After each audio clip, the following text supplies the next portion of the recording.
Salut à tous, c'est Emma Petit. Bienvenue sur ma chaîne dédiée à l'économie domestique, au nettoyage et à la propreté de la maison et des objets. N'oubliez pas de vous abonner à ma chaîne. Passons maintenant directement au sujet de la vidéo. Les fers à repasser modernes dotés d'une fonction vapeur sont équipés d'un réservoir de liquide et d'un élément chauffant. L'interaction constante avec l'eau peut avoir un effet négatif sur le defroisseur, voire le mettre hors service, si l'eau utilisée pour le fer ne correspond pas aux paramètres recommandés. Effet de l'eau sur la qualité du repassage et l'état du fer à repasser. L'eau est nécessaire dans le fer à repasser pour faciliter le repassage. Un principe d'action simple est utilisé dans le processus.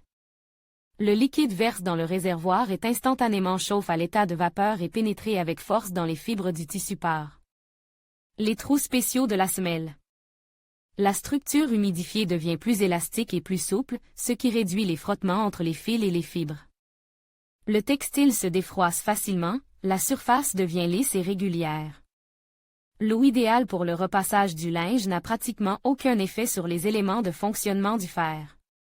Mais la réalité est loin d'être idéale. L'eau contient une grande quantité de sel et de minéraux, ce qui contribue à leur dépôt. En conséquence, du calcaire se forme sur les surfaces de travail environnantes.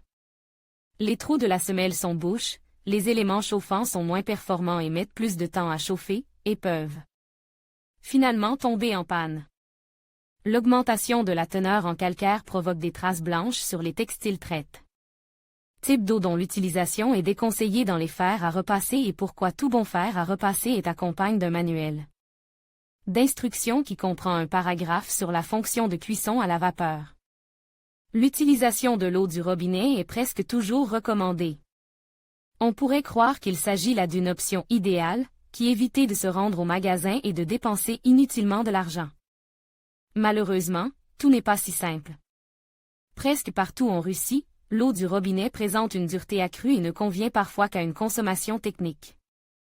Il est important de tenir compte, avant de suivre les instructions, du fait que les fabricants étrangers ne tiennent jamais compte des conditions de l'eau dans les pays d'exportation.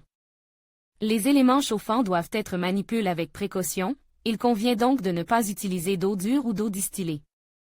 La première favorise la formation de calcaire et peut très rapidement détruire l'élément chauffant.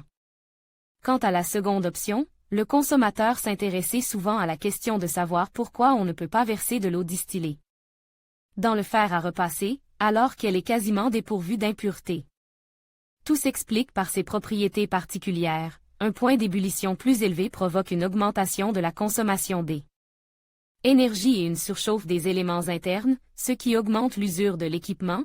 Une plus grande fluidité permet au liquide de pénétrer par des trous microscopiques dans le fer, ce qui laisse des taches humides à la surface des textiles et réduit la qualité du processus. Le distillat ne peut être utilisé que s'il est dilué avec de l'eau du robinet en quantités égales.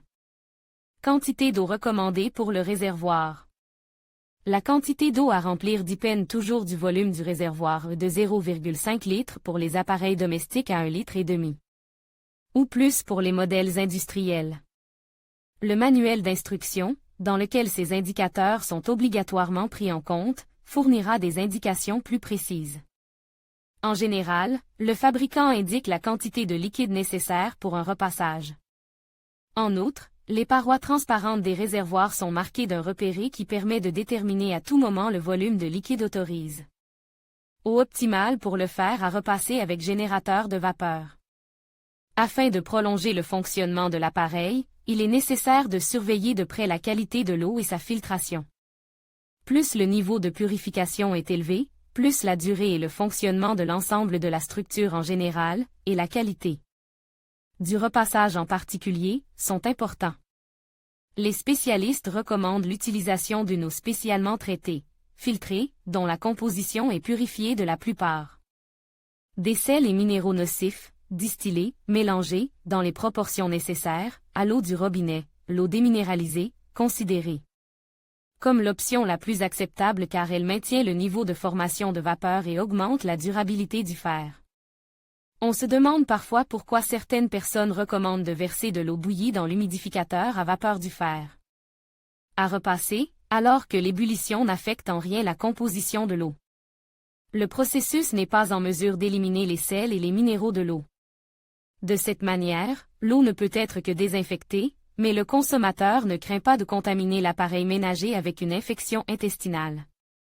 La tâche est différente et, dans ce cas, l'ébullition n'aidera pas beaucoup le générateur de vapeur, pour être plus précis, elle ne l'aidera pas du tout.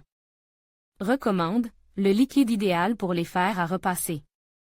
Le liquide spécialisé pour les fers à repasser est de l'eau déminéralisée, presque totalement dépourvue d'impuretés agressives. Au cours de son traitement, elle s'adoucit et l'ajout de substances aromatiques la rend plus parfumée. Ce liquide est la solution idéale à la question de savoir quelle eau mettre dans votre fer à vapeur. Si vous optez pour l'eau déminéralisée, il est important de rappeler qu'elle ne peut pas être utilisée à l'état pur. Il est préférable de diluer le liquide avec de l'eau filtrée à parts égales. À titre indicatif, une bouteille d'1 litre d'eau déminéralisée suffit pour un grand nombre de cycles de 13 à 15 repassages.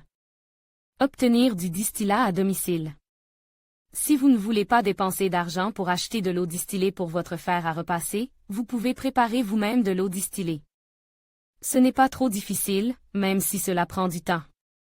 Il s'agit en fait d'un processus de distillation ordinaire, et si quelqu'un possède une machine à alcool de contrebande à la maison.